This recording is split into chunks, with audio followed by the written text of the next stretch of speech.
72 ঘন্টার মধ্যে যদি শাহাদাত ফরাইজিকে যদি তার বাড়িতে ফিরিয়ে না দেওয়া হয়, পার্বত্য অঞ্চল নয় শুধু পুরো বাংলাদেশে আন্দোলন করে তোলা হবে ইনশাআল্লাহ। মিথ্যা মামলা প্রত্যাহার করুন, করতে হবে, করে দাও।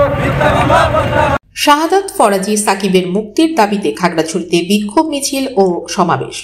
খাগড়াছড়ি প্রতিনিধির পাঠানো তথ্য ও ভিডিও চিত্রে দেখুন বিস্তারিত। ঢাকার মতিঝিলে এনসিটিবি ভবনের সামনে আদিবাসী ছাত্রদের উপর হামলার প্রতিবাদ এবং পার্বত্য চট্টগ্রাম ছাত্র পরিষদের প্রতিষ্ঠাতা সভাপতি শাহাদাত ফরাজি সাকিবের বিরুদ্ধে করা মামলা প্রত্যাহার ও তার মুক্তির দাবিতে খাগড়াছড়িতে বিক্ষোভ মিছিল ও সমাবেশ অনুষ্ঠিত হয়েছে। সোমবার সকালে শহরের চেঙ্গি স্কয়ার থেকে বিক্ষোভ মিছিল শুরু হয়ে শাপলা চত্বরে এসে শেষ হয়। পরে সেখানে সমাবেশ অনুষ্ঠিত হয়। সমাবেশ থেকে বক্তারা শাহাদাত ফরাজি সাকিবের বিরুদ্ধে দায়ের করা মিথ্যা মামলা দ্রুত প্রত্যাহার ও তার নিঃশর্ত মুক্তির দাবি জানান।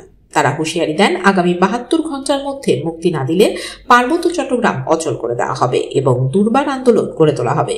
এছাড়া বক্তারা পার্বত্য চট্টগ্রাম আঞ্চলিক পরিষদের চেয়ারম্যান সন্তু লারমাকে রাষ্ট্রদ্রোহী আখ্যা দিয়ে তার গ্রেফতারের দাবি জানান। সমাবেশে নাগরিক পরিষদের কেন্দ্রীয় কমিটির যুগ্ম সাধারণ সম্পাদক ইঞ্জিনিয়ার আব্দুল মজিদ, দীঘিনালা উপজেলা শাখার সভাপতি জাহিদ হাসান, যুব আন্দোলনের সংগঠক আব্দুল ওয়াহেদ, ইসলামী ছাত্র আন্দোলনের সভাপতি দেলোয়ার হোসেন সহ অন্যান্যরা উপস্থিত ছিলেন। দাবি আদায় না হলে কঠোর কর্মসূচির ঘোষণার হুঁশিয়ারি দেন বক্তারা।